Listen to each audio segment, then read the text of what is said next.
warahmatullahi wabarakatuh. Selamat Waalaikumsalam sore warahmatullahi pemirsa wabarakatuh. cerdas TVRI Sumatera Selatan yang kami hormati.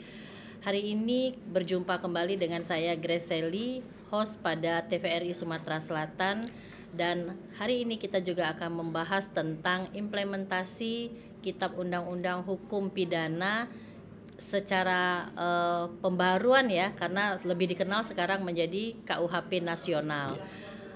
Dan untuk membahasnya, kami telah mengundang narasumber yang berkompeten, yaitu Bapak Asok Profesor Dr. Ali Dahwir SHMH.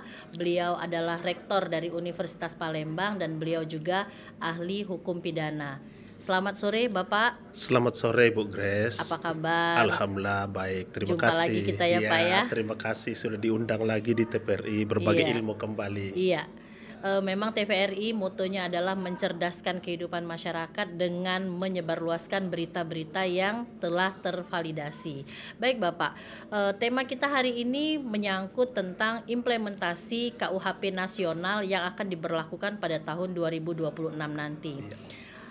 Terkait dengan implementasi KUHP nasional ini kan merupakan pengejawantahan dari nilai-nilai hukum yang hidup dan berkembang dalam masyarakat kita. Iya. Apa filosofis mendasar tentang terbentuknya KUHP nasional ini dan seberapa urgennya harus dilakukan perubahan-perubahan sehingga sampai pada perubahan yang sangat mendasar pada KUHP nasional. Baik, terima kasih Bu Grace. Selamat siang untuk para pemirsa TVRI Sumatera Selatan di seluruh provinsi Sumatera Selatan. Kita ingin bicarakan tentang pemberlakuan Kitab Undang-Undang Hukum Pidana Nasional. Sebagaimana diketahui bahwa kita akan memberlakukan Kitab Undang-Undang Hukum Pidana Nasional yang sudah produk anak bangsa sendiri. Kenapa sih? Di mana sih urgensi daripada Kitab Undang-Undang Hukum Pidana ini? Kenapa sih harus kita perbaharui? Memang harus kita pahami pemirsa bahwa Kitab Undang-Undang Hukum Pidana yang berlaku sampai dengan hari ini, sampai dengan saat ini merupakan peninggalan dari pemerintahan Belanda dan harus kita tarik sejarahnya. Belanda juga bukan murni produk dari mereka, tapi itu adalah bawaan dari penjajah Belanda sendiri, yaitu Inggris, yang notabene Kitab Undang-Undang Hukum Pidana yang berlaku sekarang ini merupakan Kitab Undang-Undang Hukum Pidana yang dibentuk pada tahun 1809 dan Sudah itu berapa selesai abad yang lalu ya Pak ya? Iya, Dan sampai dengan sekarang ternyata KUHP itu masih tetap menjadi pedoman bagi penyidik dalam melakukan penyidikan terhadap tindak pidana yang acap kali dilaporkan oleh masyarakat kita. karena perkembangan masyarakat tidak bisa kita pungkiri. Perkembangan masyarakat, perkembangan hukum, perkembangan informasi, perkembangan teknologi memaksa kita harus memang mengikuti perkembangan itu. Sementara ketika kita bicara Kitab Undang-Undang Hukum Pidana yang notabene sudah dikodifikasi, dia kan bersifat statis. Baik. Sementara masyarakatnya dinamis. Dinamis. Nah, sehingga tidak sedikit dalam Kitab Undang-Undang Hukum Pidana itu sudah sangat ketinggalan apabila kita bandingkan dengan keadaan sekarang ini. Belum lagi kita melihat filosofi daripada pembentukan Kitab Undang-Undang Hukum Pidana itu. Kalau kita bicara filosofi pembentukan hukum di Indonesia idealnya harus merujuk kepada Pancasila. Iya. Sementara Kitab Undang-Undang Hukum Pidana itu dibentuk di Eropa. Sudah WVS. barang tentu tidak mungkin sama dengan budaya Indonesia. Betul. Sehingga wajar kalau ketika dalam tataran implementasi banyak aturan-aturan atau banyak perbuatan-perbuatan di masyarakat kita yang dirasa tidak sesuai dengan aturan hukum tapi tidak diatur dalam Kitab Undang-Undang Hukum Pidana itu. Yang terdahulu. Yang paling jelas dalam Kitab Undang-Undang Hukum Pidana yang lama yang masih berlaku sampai sekarang masalah zina misalnya. Iya, itu Pak. Jelas. Dalam pasal 284 itu Iya. kan bagaimana tentang perzinahan itu, dalam normanya perzinahan itu adalah dilakukan oleh orang yang sudah terikat perkawinan. Betul. Permasalahannya kalau misalnya orang yang tidak terikat perkawinan, misalnya ada sepasang kekasih, sepasang perempuan dan laki-laki ini, mereka terikat dengan hubungan asmara dan menimbulkan efek dari perhubungannya itu ternyata tidak bisa dilakukan pembidanaan. Tidak bisa dilaporkan dilakukan pasal pembidanaan. 284 tidak Betul. bisa, dan dilaporkan ke pasal 285 tentang pemerkosaan juga tidak bisa. masuk. Iya. Baik. Kenapa? Karena memang dalam normanya disebutkan harus sudah menikah. Iya. Sementara kalau dia bujang gadis, arti tidak terikat dalam pernikahan, artinya itu tidak masuk dalam konteks zina. zina. Sementara kalau bicara budaya masyarakat kita, terlepas apakah sudah menikah atau masih bujang gadis, itu tetap zina. Ya. Sehingga dalam beberapa hal dalam kitab undang-undang hukum pidana itu yang sudah dirasa ketinggalan harus diperbaharui, harus diperbaiki. Betul. Dari situlah urgensinya sebenarnya diperbaharui kitab undang-undang hukum pidana itu, meskipun apabila nanti kita telisik lebih dalam lagi sudah barang tentu ada kekurangan-kekurangan pasti. Iya. Nah, seperti itu. Oke, jadi artinya KUHP nasional ini memang kehendak dari masyarakat Indonesia untuk meningkatkan penegakan hukum yang bercorak dengan Pancasila, karena memang Pancasila sebagai ideologi kita. Benar. Baik Bapak, kalau di KUHP lama itu tetap mengacu dengan azas legalitas. Apakah di KUHP nasional ini azas legalitas itu tetap kita reduksi atau justru kita kembangkan menjadi aturan-aturan yang di bawahnya tetap berpedoman pada azas legalitas gitu? Perkembangan azas legalitas sebenarnya di Indonesia dia tidak bersifat kaku sebenarnya, seperti azas universalitas daripada azas legalitas itu sendiri. Kenapa? Karena dalam kitab undang-undang hukum pidana yang baru ini betul di pasal 1 tetap kita mengadu kepada azas nullum delictum nulla pune sine prae pelaha punale, yang itu ya Pak, ya betul, saya hafal betul itu. Betul. Jadi memang pada prinsipnya kalau kita bicara azas itu tiada suatu perbuatan dapat dipidana sebelum diatur terlebih dahulu dalam peraturan perundang-undangan, sebelum perbuatan itu dilakukan. Tapi ingat, dalam hukum pidana Indonesia yang baru, dalam Undang-Undang Nomor 1 Tahun 2023 itu ada sedikit perubahan, di mana di situ ada pengecualian terhadap nilai-nilai yang ada dalam masyarakat, katakanlah hukum adat. Sehingga meskipun hukum adat tidak tertulis, tapi terjadi pelanggaran terhadap hukum adat atau tindak pidana adat, meskipun tidak diatur dalam kitab Undang-Undang Hukum Pidana, itu tetap dapat dipidana. Artinya ada pengecualian untuk hal-hal tertentu pemberlakuan daripada azas legalitas tersebut. Ini sangat bagus menurut kami. Inilah salah satu yang digali dari nilai-nilai dari masyarakat. Kalau kita bicara zaman dulu, waktu kita masih menggunakan yang dari Belanda ini, hakim tidak akan berani memutuskan misalnya tindak pidana adat itu. Kenapa? Tidak ada landasannya. Betul. Tapi dengan sekarang setelah ada landasan itu, maka hakim nanti tidak akan ragu-ragu lagi menjatuhkan hukuman terhadap orang yang melakukan tindak pidana adat seperti itu. Baik Bapak, ini sangat menarik ya, karena sebagaimana kita ketahui Sumatera Selatan ini kan terdiri dari banyak suku ya. Ada suku Besemah, ada juga yang dari suku Ogan gitu kan. Nah, ini pernah terjadi ada laki-laki yang melarikan anak karena mereka pacaran kan. Pacaran mereka istilahnya itu belarian. Kalau di dalam hukum adatnya masyarakat Sekayu, belarian itu memang harus, Pak. Karena memang di dalam masyarakat adatnya, sebelum mereka melakukan ijab kabul pernikahan, ini perempuan dan laki-laki melakukan belarian dan nanti mereka harus di rumah kepala desa. Sedangkan di dalam hukum nasional kita, membawa anak di bawah umur itu kena pidana. Itu gimana, Pak? Betul. Makanya dikatakan tadi, nilai-nilai yang ada dalam masyarakat itu telah diangkat dalam kitab undang-undang hukum pidana. Jadi saya sepakat, banyak sebenarnya Bu Grace di Indonesia ini adat yang cara pernikahannya itu adalah kawin lari, dan itu secara adat betul boleh tidak dilarang oleh adat dan tidak menjadi suatu kejahatan dalam hukum adat itu sendiri. Nah, makanya dalam kitab undang-undang hukum pidana itu betul ada larangan itu. Namun itu dijadikan sebagai delik aduan. Sih delik aduan itu? Apabila keluarga, salah satu keluarga tidak setuju, maka itu boleh dilaporkan diadukan ke polisi, dan polisi baru boleh bertindak. Nah, Oke. tapi biasanya kalau di adat itu tidak, biasanya setelah ada melarikan anak gadis itu biasanya itu akan nanti dibicarakan oleh pemuka-pemuka Betul, adat iya, seperti dan itu. akan dilakukan semacam pinangan ya. Iya, Setelah pinangan betul. baru mereka akan melakukan ijab Iya, kabul. dan itu memang adat Betul. di Sumatera Utara juga, di adat Batak itu ada Oh, itu ada kawin lari. juga, Iya, betul ada. ya Pak ya. Nah ini juga kan kalau misalnya kita bicara tentang hukum adat tadi, eh, di Sumatera Selatan ini ada juga adat Besema. Orang adat Besema ini kan mereka kemana-mana bawa badik. Badik Iya. itu semacam apa, senjata tajam yang gunanya untuk melindungi diri.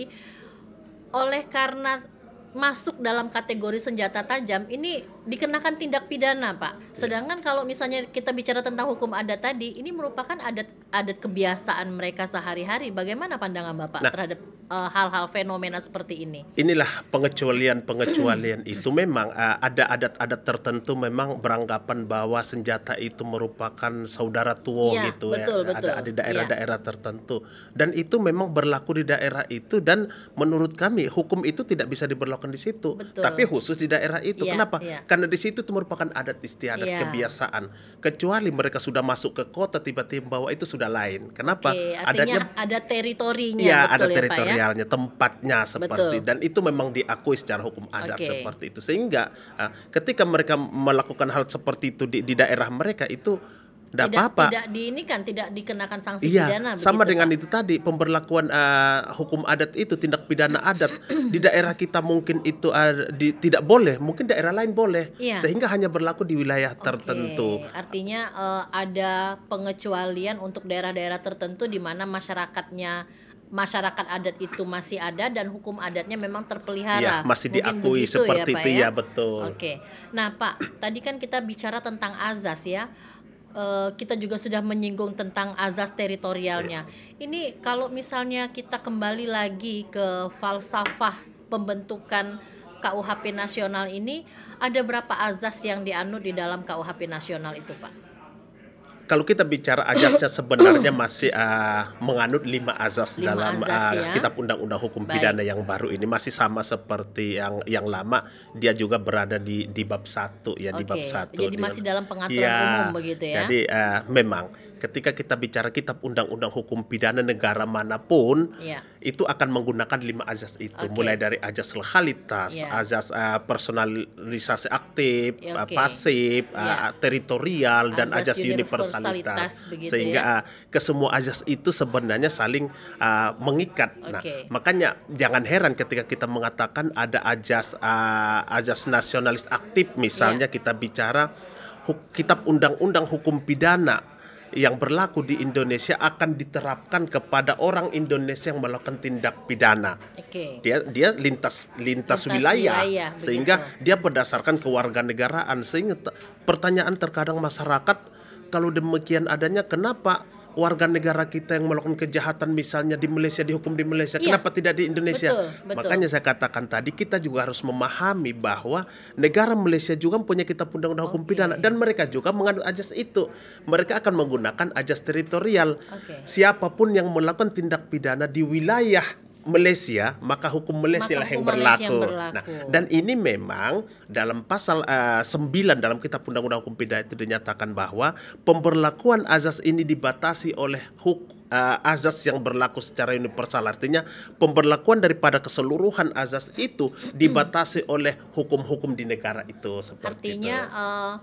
tidak bisa kita melakukan ekstradisi ya terhadap warga negara kita yang kebetulan melakukan tindak pidana atau justru menjadi korban tindak pidana di negara lain. Bukan tidak bisa selama itu ada perjanjian ekstradisi dan saling hak dan kewajiban terpenuhi, bisa Oke. saja terjadi. Tapi misalnya kemarin kita waktu ada kasus yang di Bali misalnya Corby ya, masalah Iya, narkotika, ada kan diminta ini ya, oleh pihak Australia, Australia iya, untuk tapi melakukan mereka yang penghukuman. mengadilinya di sana, Mereka iya. mengadilinya Tapi di karena Australia mereka gitu. dia melakukan di Indonesia dan waktu itu belum kesepakatan ekstradisinya belum ada, tetap kita adili di Indonesia dan Oke. kita putus di Indonesia. Walaupun seperti pada itu. akhirnya kita Ya. kembalikan lagi kepada Ya, Australia karena sudah begitu. terjadi perjanjian Oke. ekstradisi, iya. Iya. Nah, Pak, karena ini kan Indonesia itu sendiri kan berbatasan wilayah dengan beberapa negara-negara di ASEAN ya. Perbatasan wilayah ini kan rentan dengan perbuatan pidana, Iya. begitu ya. Artinya apa? Apakah KUHP nasional ini nantinya juga akan menjangkau wilayah-wilayah perbatasan sebagaimana azas teritorial tadi? Iya, baik.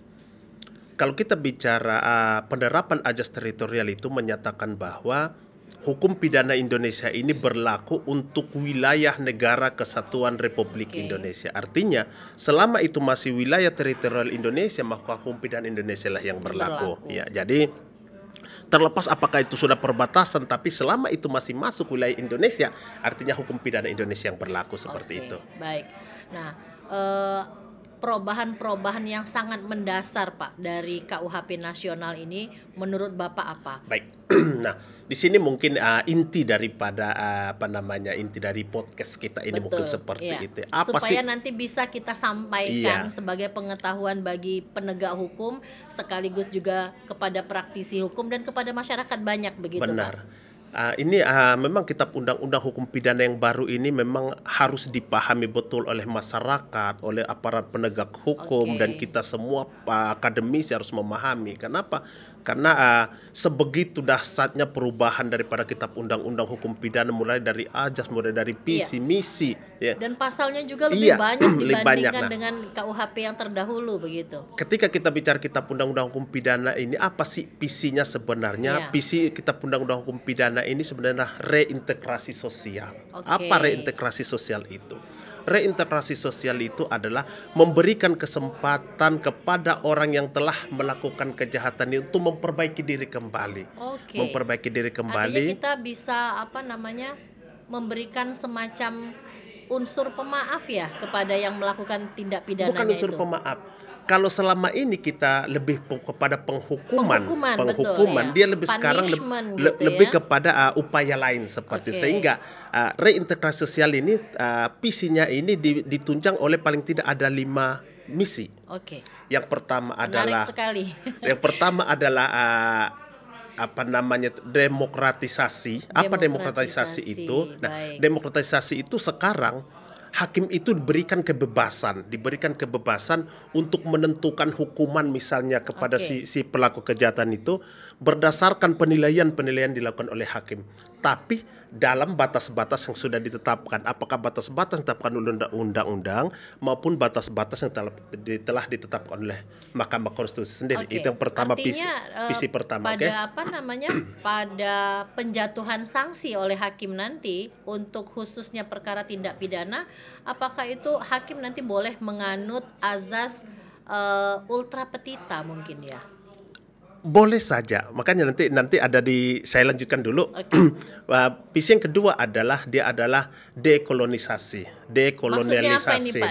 Dekolonialisasi. Ini kan dekolonialisasi istilah baru ya yang tidak pernah termuat di dalam KUHP lama gitu. Gini, selama ini kita sebagai yang menganut sistem Eropa kontinental, Oke. ya, Iya. itu secara otomatis. Kenapa? Karena kita memang jajahan Belanda. Dan Betul. dalam pasal 2 aturan peralihan Undang-Undang Dasar 1145 itu dinyatakan bahwa segala badan negara dan peraturan yang ada langsung berlaku selama belum dibentuk yang baru berdasarkan undang-undang ini.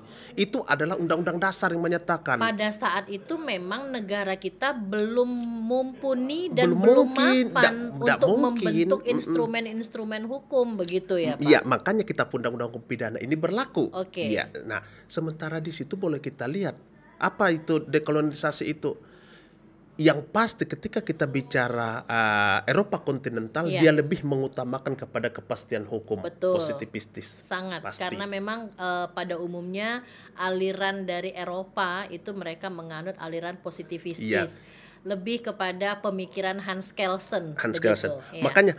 Makanya di dalam kitab undang-undang hukum pidana kita yang baru ini, dekolonialisasi yang saya katakan tadi itu dirubah sehingga Oke. dalam pasal 53 kitab undang-undang hukum pidana itu ada norma yang menyatakan bahwa apabila terdapat pertentangan antara kepastian hukum dan keadilan, maka hakim wajib mengutamakan keadilan, bukan Maka kepastian hukum. Artinya Pak, kita sudah sedikit banyaknya mereduksi pemikiran Prof. Sapcipto Raharjo Itu betul. tentang hukum Hukum responsif, hukum betul. responsif. Hukum itu untuk manusia, bukan manusia Bukan untuk manusia hukum. untuk Ya, hukum, betul. ya. Sehingga Lama sekali ya Pak ya kita mereduksinya. Padahal pemikiran itu sebetulnya sudah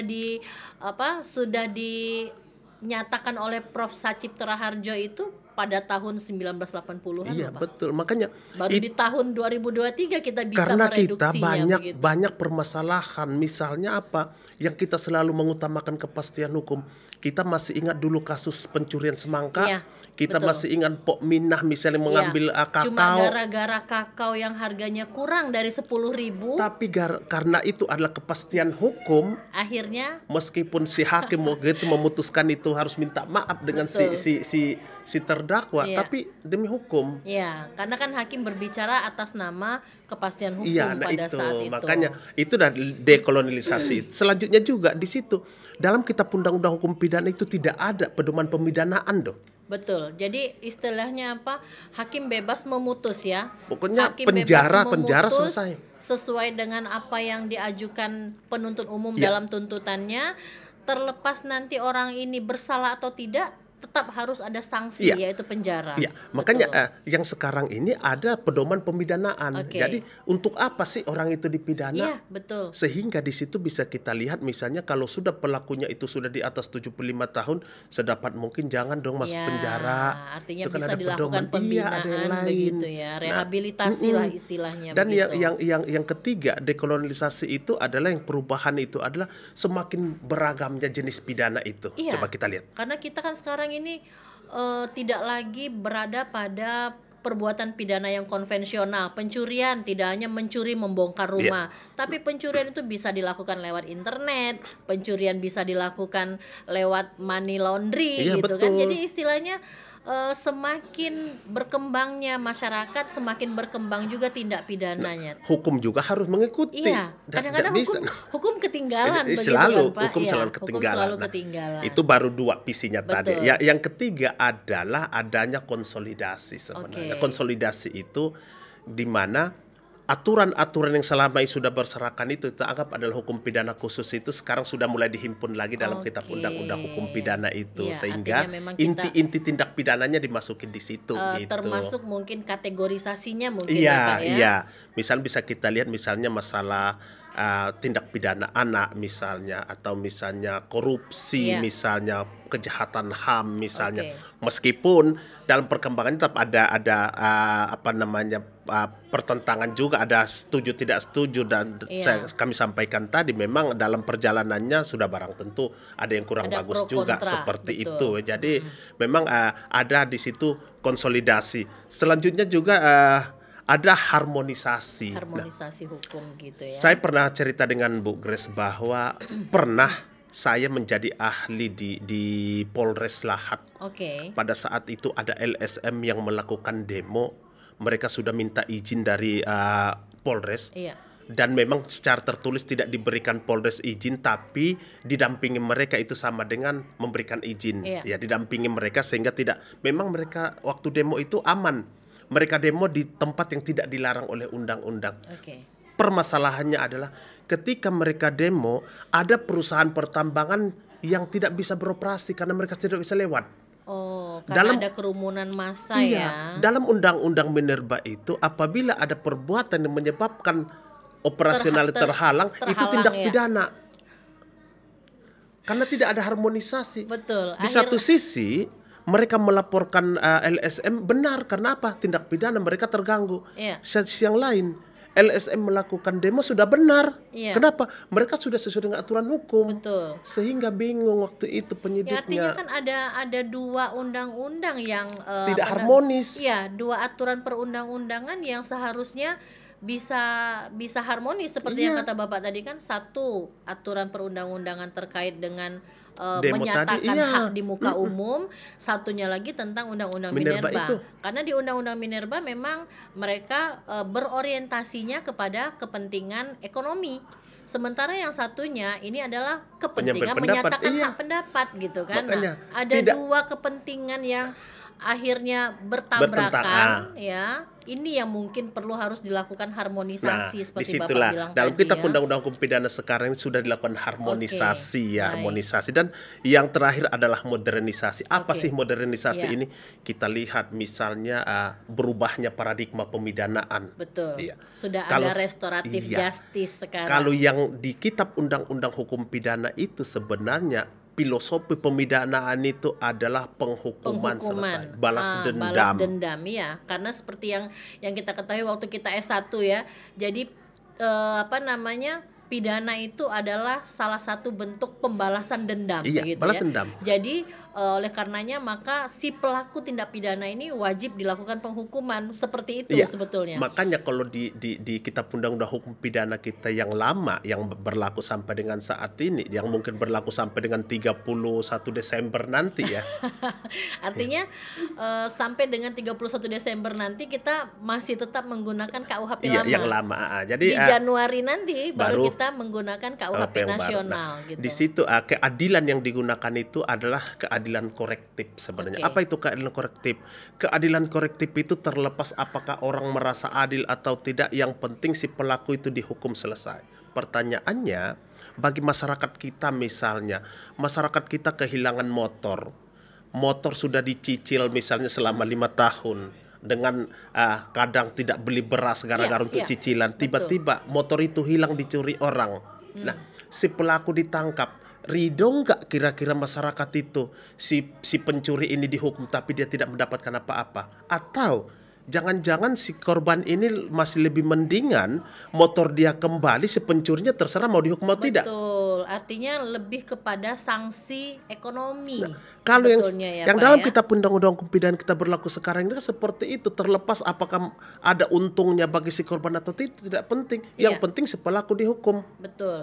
Nah, tapi perkembangan selanjutnya, paradigma yang selanjutnya adalah yang sekarang terbaru adalah restoratif justice, di mana orientasinya adalah di samping daripada si pelaku, korban juga masyarakat, di mana upaya yang dilakukan itu adalah dengan mengganti kerugian. Oke. Jadi keadilan sosial itu akan didapatkan sebenarnya, dan itulah sebenarnya keadilan yang didapatkan dalam Pancasila itu sebenarnya. Yang harus kita terjemahkan Iya. sebelumnya ya Pak Iya. ya. Nah kalau kita perhatikan apa yang Bapak sampaikan ini sebetulnya sudah jauh dilakukan oleh negara Belanda. Sebagaimana yang kita ketahui mungkin Pak, beberapa waktu lalu ada ulasan dari reporter luar negeri yang menyatakan bahwa di Belanda itu penjaranya justru kosong. Ada apa gitu? Sementara di kita di Indonesia, nggak usah jauh-jauh deh, di lingkup Sumatera Selatan kapasitas penjara itu bahkan melebihi dari yang seharusnya. 30%, Bu. Kapasitasnya itu 1.000 orang tetapi dihuni oleh 3.500 orang. Bayangkan Pak, ini bagaimana? Betul. Di Belanda sampai dengan tahun 2021 24 penjara sudah ditutup. Iya. Karena tidak ada penghuninya. Tapi kita jangan salah persepsi. Jangan kita berpikir bahwa di Tidak ada penjara tidak kejahatan penjara, di sana. salah, bukan seperti itu. Kenapa? Karena saya harus sampaikan bahwa pada tahun 1918 kitab undang-undang hukum pidana yang dari Belanda ini berlaku di Indonesia, pada tahun yang sama Belanda mengubah kitab undang-undang hukum pidana mereka. Ya. Mereka sudah modernisasi Artinya sebenarnya. mereka lebih dulu memodernisasikan Iya. aturan, sementara kita masih berkutat pada aturan yang tidak mereka pakai lagi. Mungkin begitu, secara Pak. tanda petik ya, mungkin nggak mungkin dong diberlakukan sama di negara mereka dengan negara Oh, jajahan iya. mereka, mungkin seperti itu mungkin ya mungkin. Ada rasa egonya Iya gitu begitu mungkin. ya Pak ya. Sehingga di Belanda itu sebenarnya pidana mati itu sudah menjadi pidana yang bersifat khusus sama dengan kita undang-undang pidana Betul. kita yang baru. Iya. Dan macam-macam hukuman itu sudah bermacam-macam di Belanda dari tahun 1918. Iya. Nah, Artinya nanti tidak semua perbuatan pidana itu harus dipertanggungjawabkan dengan hukuman badan begitu Iya, kan Pak ya? betul. Bisa juga dilakukan hukuman denda, bisa juga dilakukan hukuman kerja gitu. Apakah itu nanti bisa juga dilaksanakan pada khususnya wilayah-wilayah di Indonesia yang melaksanakan hukuman-hukuman sebagaimana yang diatur dalam KUHP? baik. perubahan paradigma penghukuman tadi itu salah satunya adalah berkembangnya jenis-jenis hukuman itu. Baik. Kalau yang selama ini kita taunya adalah 5, mulai dari pidana mati, pidana penjara, pidana kurungan, denda dan tutupan. Nah, permasalahan sekarang belum tentu loh, jangankan masyarakat awam, orang hukum masih saya ragu juga apakah benar-benar paham beda antara pidana penjara dengan kurungan. Ya, kadang-kadang beranggapan bahwa pokoknya kalau sudah ada dijatuhkan pidana itu pasti penjara. Sementara kan penjara itu pasti penghukuman badan. Kalau kurungan kan tidak harus dia masuk dalam penghukuman badan begitu. Makanya karena ketidakpahaman itulah sering kita mendengar orang hukum juga mengatakan bahwa kurungan penjara. Padahal itu dua hal yang berbeda. Betul. Iya betul. kan?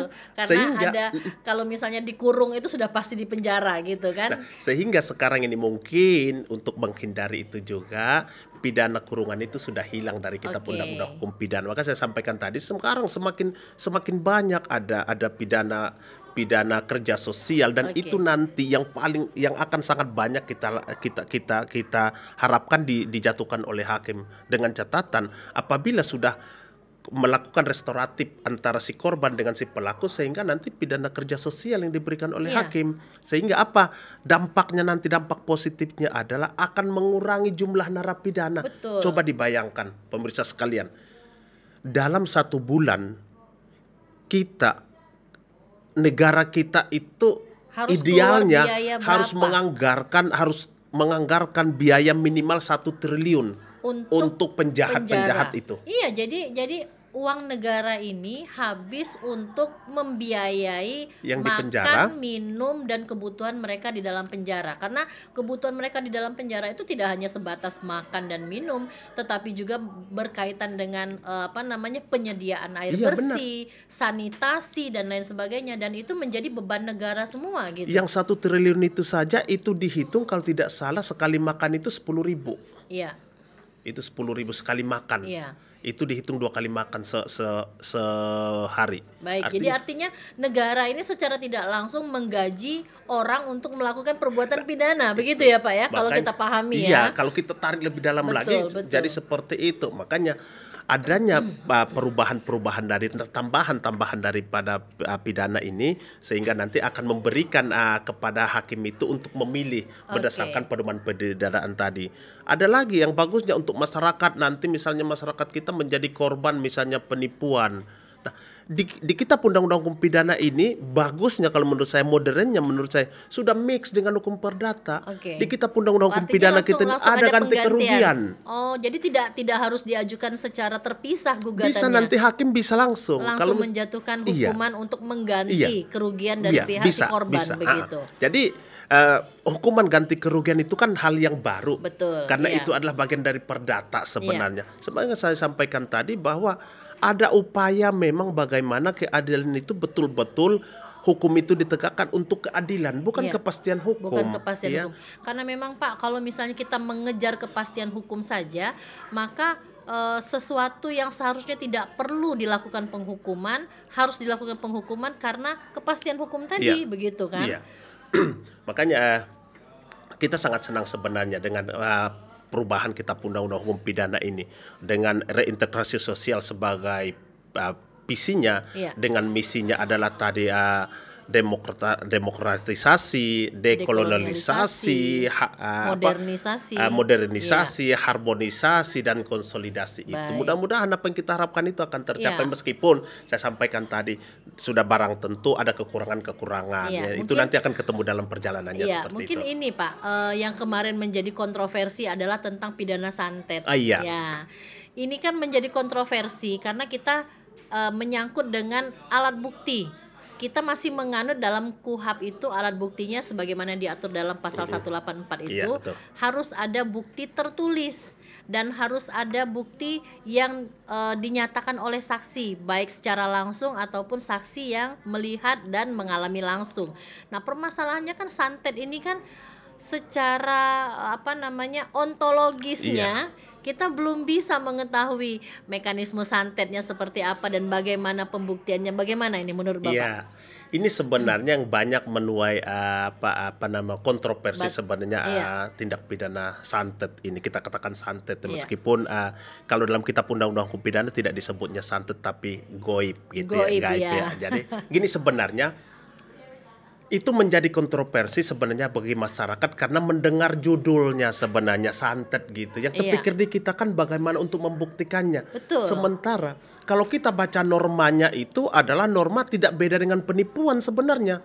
Di situ dinormakan adalah barang siapa yang menyampaikan atau mengatakan bahwa dirinya dapat mengobati penyakit, dapat Oke. menyebabkan orang lain berpenyakit, itu kan menyampaikan. Artinya ada rangkaian kata-kata Nah, bohong begitu ya, makanya saya Pak ya? katakan sama dengan penipuan sebenarnya. Oke. Yang dibuktikan itu adalah kalimat-kalimat itu, bukan yang Bukan dibuktikan itu perbuatannya. bukan Oh, perbuatannya, begitu. bukannya nanti alat Bukan buktinya itu harus teknik ada, bagaimana santetnya ini bukan dilakukan. itu.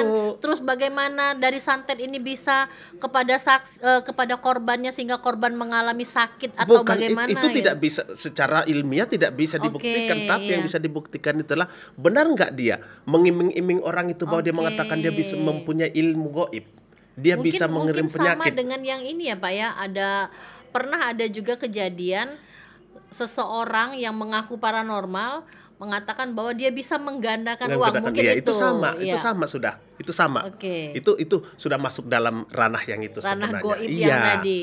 Artinya apa namanya, kalau misalnya bicara tentang santet itu bukan kepada teknis bukan pelaksanaannya, santetnya, bukan. bukan, tapi cara dia menyampaikan bahwa dia mempunyai kekuatan santet. Supranatural lah Dia kata mempunyai gitu. ilmu santet itu Baik, sebenarnya. baik, Nah, iya. cara dia mengungkapkan bahwa dia mempunyai ilmu santet itulah sebenarnya yang dipidana Iya, itu. cuma kadang-kadang kan karena masyarakat kita ini yang menjadi Biasakan apa? judul tadi. Latah, Judul latah Pak. tadi. Jadi belum mereka membaca, belum juga mereka memahami normanya, tapi mereka sudah langsung berkomentar Iya, gitu kan dan betul. membuat rame Betul. gaduh gitu.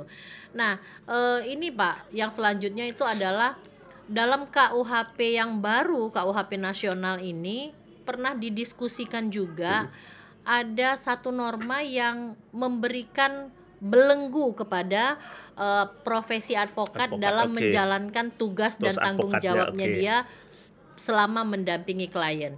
Secara real di dalam norma itu dinyatakan bahwa advokat itu dilarang untuk memberikan pendampingan yang sifatnya adalah sebagai apa ya, sebagai pelindung lah, sehingga nanti akibat dari perlindungan itu kepolisian ataupun APH tidak bisa melakukan tindakan gitu. Nah ini kan artinya apa? Tidak memberikan ruang bagi advokat untuk melaksanakan tugasnya sesuai dengan apa yang dinyatakan dalam surat kuasa. Ini bagaimana menurut Bapak? Baik, kalau kita bicara advokat memang secara spesialis kan diatur dalam undang-undang advokat. Betul, iya. Di situ sudah jelas bahwa dinyatakan bahwa advokat itu adalah lembaga bersifat mandiri, Betul, bertanggung independen. jawab dan independen. Artinya sebenarnya mandiri, dia mempunyai hak apapun itu. Iya, karena Selama itu tidak dia juga bertentangan dengan punya undang-undang. hak imunitas. Hak Dia imunitas tidak dalam bisa pembelaan, betul. tidak bisa dijatuhkan sanksi pidana, tidak bisa juga dijatuhkan sanksi perdata sepanjang untuk pembelaan kliennya, begitu. Makanya saya sampaikan Ini tadi. mungkin perlu diharmonisasi Nah, lagi itu gitu yang saya ya. sampaikan tadi bahwa ada hal-hal memang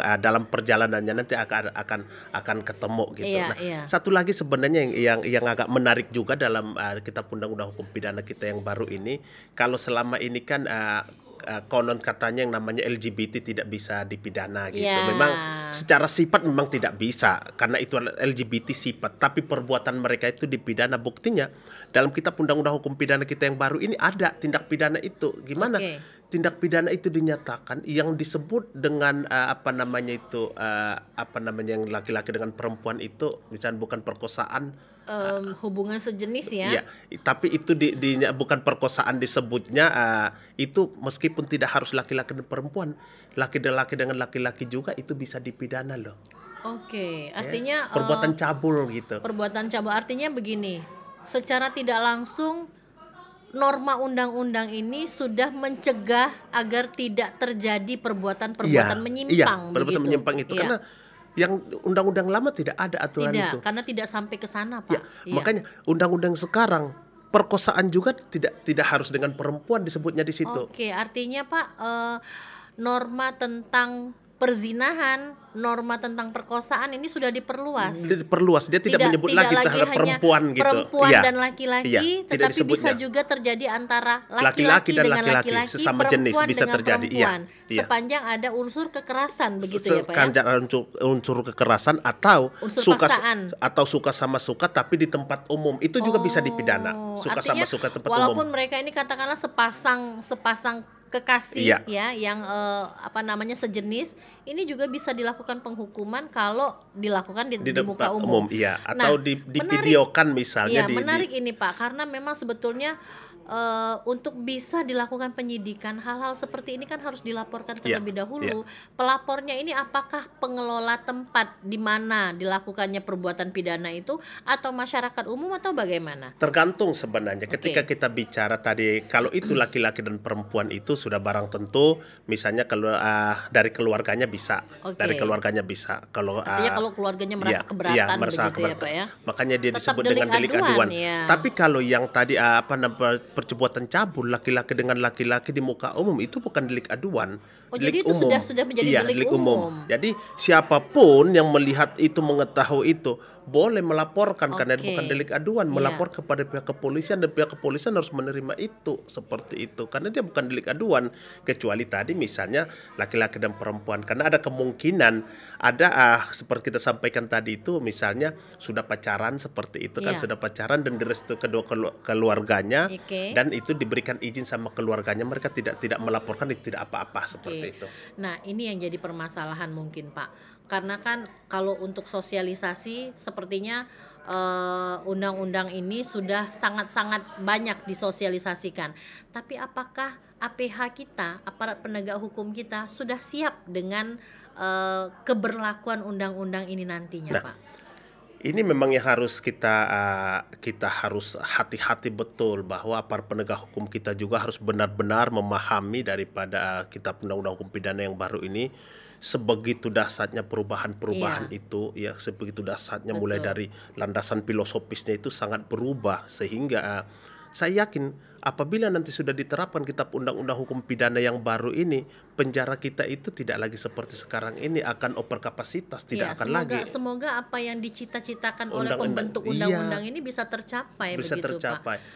Cuma kita tidak bisa juga menutup mata ya Pak ya. Beberapa SDM dari penegak hukum kita ini sebetulnya ada yang merasa siap, ada juga yang tidak siap karena mungkin keterbatasan dari sosialisasi di lingkungan mereka sendiri atau apalah yang menjadi kendalanya sehingga pada saat undang-undang ini akan dilaksanakan mereka merasa harus melakukan penyesuaian terlebih dahulu. Kalau yang tadinya mereka sudah sangat terbiasa dengan KUHP lama, dengan KUHP yang lama, dan tiba-tiba mereka harus menyesuaikan dengan aturan-aturan yang baru ini bagaimana?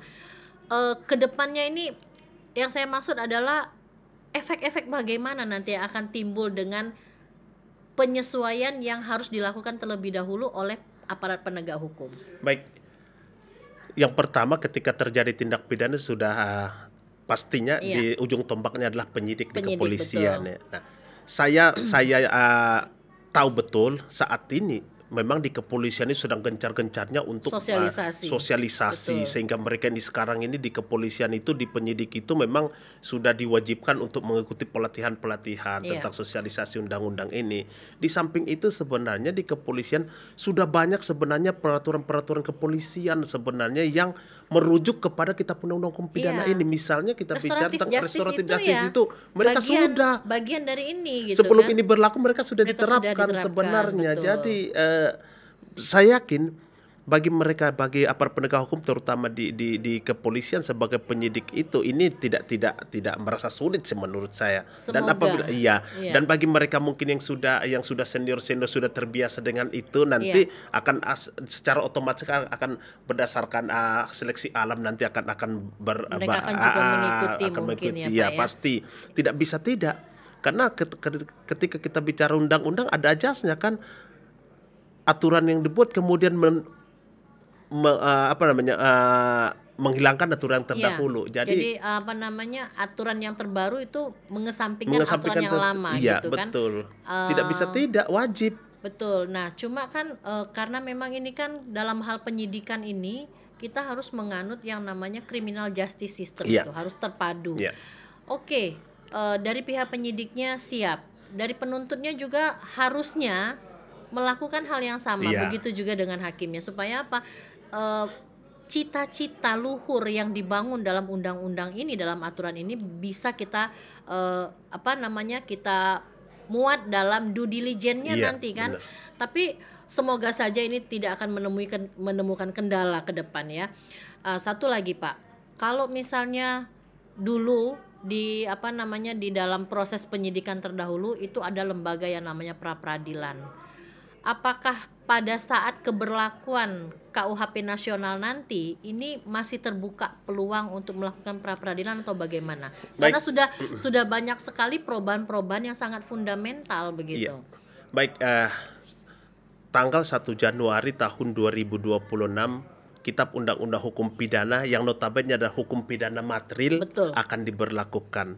Sementara kita juga harus ingat ada hukum pidana Hukum formil pidana sebagai formil. pelaksana. Iya. Sementara hukum pidana formil kita Ini sekarang masih juga dalam proses. Nah, dalam masa proses, sehingga menurut saya sebelum tahun 2026 ini memang hukum Harus selesai. acara pidananya harus sudah Betul, disahkan. harus sudah ya, disahkan supaya tidak timpang. Bagaimana kita mau menerapkan hukum formil, hukum materil sementara hukum formilnya belum gitu kan?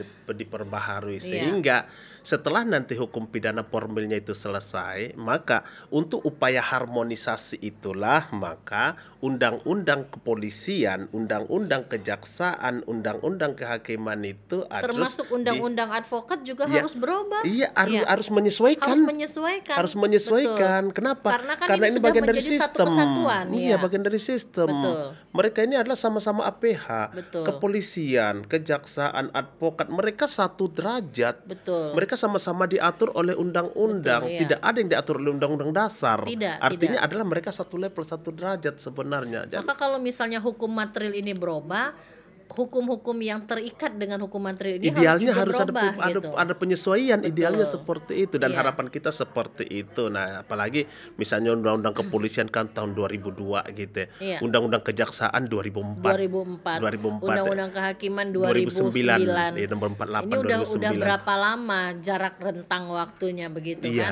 Nah, kalau yang di KUHP terdahulu itu kan kita mengenal ada yang namanya kejahatan asal-usul perkawinan. Ini bagaimana Pak perubahan pada undang-undang dalam KUHP nasional? Baik, dalam Kitab Undang-Undang Hukum Pidana yang baru ini tetap diatur itu ya, Tetap diatur. diatur ya. Adanya larangan untuk mengaburkan asal-usul Iya, seseorang untuk iya. perkawinan itu tetap ada. Betul. Ada aturan itu saya sudah pernah baca itu bahwa itu tidak dihilangkan.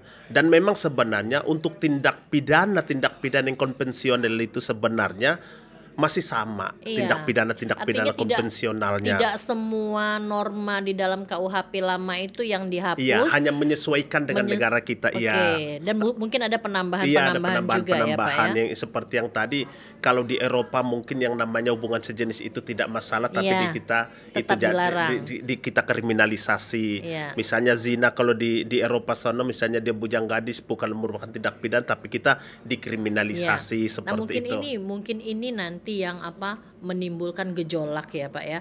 Karena sebagaimana yang pernah kita dengar di berita-berita itu ada beberapa negara yang mengatakan bahwa Indonesia ini tidak terbuka untuk wisatawan. Indonesia ini tidak ramah terhadap wisatawan. Alasannya adalah Indonesia mengkriminalisasi perbuatan-perbuatan yang Bapak sampaikan tadi. Nah, ini bagaimana Pak? Kalau misalnya nanti ternyata keberlakuan KUHP nasional ini diembargo oleh negara-negara yang akan berwisata ke Indonesia. Baik, menurut saya sebenarnya harus ada penjelasan kepada mereka juga sebenarnya. Karena apa? Kitab Undang-Undang Hukum Pidana itu meskipun itu dikriminalisasi itu kan tetap disebut dengan delik aduan. Delik aduan, Iya, baik. delik aduan. Memang kita tidak menutup mata. Kita tidak menutup mata bahwa ada memang beberapa masyarakat kita memang mata pencahariannya seperti itu. mata Oke. pencaharian seperti itu, Iya. dan itu adalah tidak dilarang oleh keluarganya. Ada yang seperti itu, Iya, ya. karena memang keluarganya merasa bahwa tidak menjadi Ya, gangguan membantu gitu kan, ekonomi membantu seperti itu. ekonomi Iya, jadi begitu. sehingga hal-hal seperti itu menurut saya tidak menjadi kendala sebenarnya. Oke. Menurut saya tidak menjadi kendala. Iya. Kenapa? Karena ini adalah delik aduan. Kecuali ini bukan delik aduan menjadi permasalahan kalau menurut saya. Oke. Tapi karena delik aduan sudah barang tentu menurut saya bukan menjadi masalah Iya, sebenarnya. cuma kan kadang-kadang kita harus berhadapan dengan orang yang tidak memahami tapi lebih sukanya menggoreng. Nah, ini kan akan menjadi kendala, Pak, pada saat penegakan hukum ini dilaksanakan Iya. begitu. Terlalu banyak memang ada saja oknum di masyarakat kita ini memberikan argumentasi yang tidak memahami Betul, gitu. Jadi iya. memberikan argumentasi padahal belum paham Belum paham seperti dan mereka itu. nggak punya Iya, ilmunya nggak punya begitu. ilmunya seperti Nah, itu. ini Pak balik lagi ya. Kita tahu bahwa perubahan KUHP nasional ini bukan waktu yang 1 tahun atau 2 tahun. Sepengetahuan saya sejak tahun 90 ini sudah pernah dirancang, dibahas, tetapi kemudian terhenti. Ini Bapak bisa nggak merefresh ulang tentang pembentukan KUHP nasional ini? Baik, kalau kita bicara sejarah pembentukannya sebenarnya sudah lama. Iya. Dari tahun 1964 sudah Oh, ada upaya itu. 1964 ya 64 Pak sudah ya? ada Baik. itu, sudah dibentuk tim. Iya. Ya. Tapi balik lagi bahwa tim itu kan pasti orang-orang pinter. Iya. Orang-orang pintar, dan dalam pembahasan selalu ada tim baru yang masuk. Begitu Iya. ada tim baru yang masuk, masuk lagi pemikiran, Balik lagi nol lagi. mengulang lagi dari Iya. awal, mengulang lagi Heeh. dari awal, mengulang dari awal.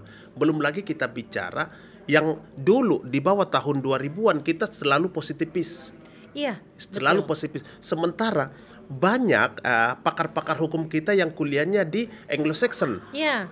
Akhirnya kan kita merubah sistem ya. Nah, mindsetnya itu harus berubah, Iya. sehingga hasilnya yang sekarang ini memang di kitab undang-undang pidana kita yang baru ini bagus hasilnya. Kenapa? Iya. Sudah mix antara Anglo-Saxon dengan Eropa kontinental.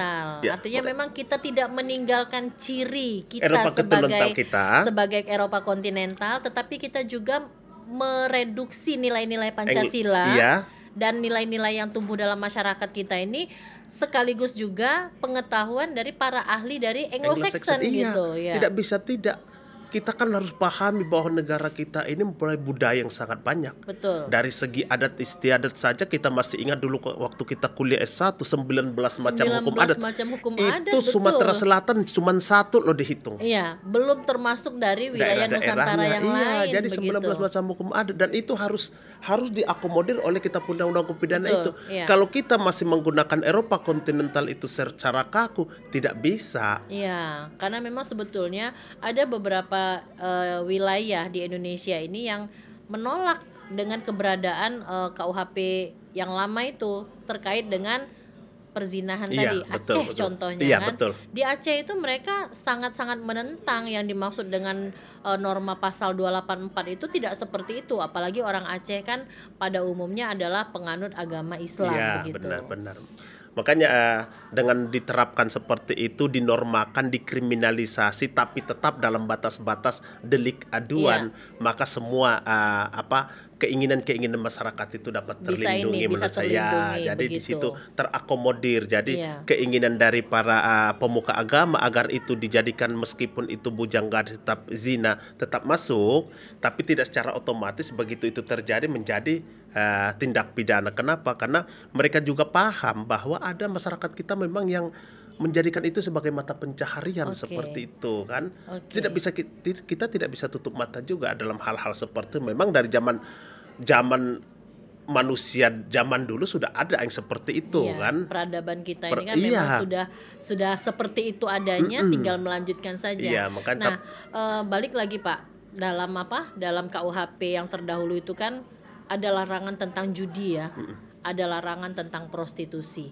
Ini di dalam KUHP nasional bagaimana bentuk norma yang yang dikemas dalam norma KUHP nasional ini terkait dengan judi dan prostitusi. Karena ini berkaitan dengan peradaban masyarakat dari sejak masyarakat ada sampai dengan sekarang ini kan semakin berkembang ini Pak. Baik. Untuk masalah judi, prostitusi itu sebenarnya masih tetap sama dengan yang Oke. lama ya, masih tetap sama Artinya dengan si lama. si prostitutnya tidak ini Pak, tidak terkena sanksi pidana, Tidak. hanya penyedia jasa, Iya, penyedia tempatnya penyedia saja. tempat. Jadi si orangnya Oke. tetap tidak. Orangnya tetap Tetap tidak. tidak, kecuali orangnya ini diperdagangkan oleh orang lain. Ada sejenis ada trafficking salesnya, ya, ada trafficking salesnya, misalnya child seperti gitu, iya. ya. Jadi itu dianggap perdagangan orang Oke, seperti itu. Jadi itu iya. sudah dimasuki juga dalam kitab undang-undang hukum Oh, pidana jadi itu. artinya kalau katakanlah ada Secara sukarela gitu. Iya. transaksional itu masuk dalam human trafficking. Iya. Tapi kalau misalnya dia secara sukarela menjajakan dirinya itu kena pidana tidak, Pak? Yang penting tidak menjajakan di Di muka umum. umum. Oke, Ya, jadi iya. masih seperti lama, tapi hati-hati bagi orang yang menyediakan tempat Oke. itu kena. Pengguna jasa prostitutnya gimana, Pak? Pengguna jasa prostitut tidak kena juga selama itu mereka suka sama suka, tidak. Oh iya, Kecuali tadi itu ada laporan dari Dari dari pihak keluarga keluarganya, ya. Tapi harus diingat jangan sampai yang jadi korbannya itu anak. Kalau yang jadi korbannya itu anak, yang jadi prostitusinya itu Oke, anak, oke. artinya belum berumur 18 tahun, meskipun atas persetujuan si anak, si pengguna tetap kena. kena, Hati-hati. gitu. Si anak tidak, si pengguna tetap kena. Karena dianggap melakukan pelecehan anak di bawah Iya, umur mungkin jangan ya, Pak, sampai ya? nanti dengan alasan tidak mengetahui, karena di situ di undang-undang itu disebutnya bukan mengetahui, patut menduga. Patut diduga. Ya, patut menduga bahwa itu masih anak. Nah, itu. Oke. Jadi kalau patut diduga sangat subjektif itu. Oh iya. Sangat subjektif. Jadi bisa saja kita mengatakan mestinya kamu menduga karena melihat dari wajahnya melihat masih dari anak-anak masih ya, kecil, posturnya, ya seperti begitu. itu. Jadi memang untuk masalah prostitusi itu masih lebih rinci sebenarnya. Iya. Satu lagi yang menarik, Pak, itu tentang Summon living, hidup bersama. Nah, jadi ini kan di masyarakat kita kan nikah siri itu masih menjadi sesuatu yang lumrah gitu ya, Pak ya. Nah, kalau di KUHP nasional ini apakah nikah siri itu bisa dilakukan tindak pidana atau tidak, Pak? Baik. Ketika kita bicara pernikahan itu, kita kan tidak akan terlepas dari Undang-Undang Nomor 1 Tahun 74 Betul. pasti. Iya. Kalau kita bicara di situ apa sih syarat sahnya pernikahan Perkawinan, itu? ya. Perkawinan itu artinya untuk beragama Islam ini syarat sahnya ada berdasarkan nilai-nilai Islam. Artinya meskipun tidak tertulis, ketika itu mereka sudah nikah siri itu tetap diakui secara hukum. Iya. Tapi ketika terjadi tindak pidana, pernikahan secara siri itu tidak diakui sebagai pernikahan. Misal ada pernikahan ya mungkin pernah saya juga sebagai ahlinya seperti Iya. itu. Ada pernikahan antara seorang bapak yang sudah punya anak dengan seorang perempuan yang masih gadis, Iya. mereka nikah siri. Nah, begitu si bapak meninggal, ini kan ibu tiri jadinya. Iya. Tiba-tiba si anak si bapak ini mengambil barang-barang dari Iya. rumah si ibu tiri ini. Dan itu sering Iya, terjadi gitu jadi di masyarakat kita. mereka beranggapan ini pencurian dalam keluarga sehingga masuk delik aduan. Karena sudah lebih dari 6 bulan ini tidak bisa lagi diproses lagi. Kenapa? Sudah masa kadaluarsa. Daluarsa. Padahal untuk menentukan mereka itu suami istri harus ditunjukkan dulu surat nikahnya. Nikahnya betul. Secara hukum pidana Iya, seperti itu, azas legalitasnya bermain. Iya. Nah, ini kan Pak, kalau dulu kan di pasal 297 gitu ya, Pak ya. Pasal 297 KUHP itu ada diatur tentang tindak pidananya. Iya. Apakah juga tetap berlaku seperti itu, Tetap Pak? berlaku sebenarnya di Oke. kitab undang-undang hukum pidana kita yang baru tetap berlaku seperti itu. Tidak ada perubahan kalau yang itu. Baik, menarik sekali Pak perbincangan kita sore ini, tetapi harus kita akui bahwa masih banyak yang harus kita gali dan masih banyak hal-hal yang perlu kita sampaikan karena keterbatasan waktu. Maka hari ini kita akan menutup bincang kita dengan poin-poinnya adalah bahwa yang pertama, keberlakuan KUHP nasional ini menjadi suatu keharusan yang akan diberlakukan pada tanggal 1 Januari 2026 dan diharapkan semua aparat penegak hukum berkaitan dengan pemberlakuan undang-undang ini sudah siap baik secara SDM-nya maupun dari segi teknik dan pengetahuannya. Demikian saya sampaikan. Assalamualaikum warahmatullahi wabarakatuh. Waalaikumsalam warahmatullahi wabarakatuh.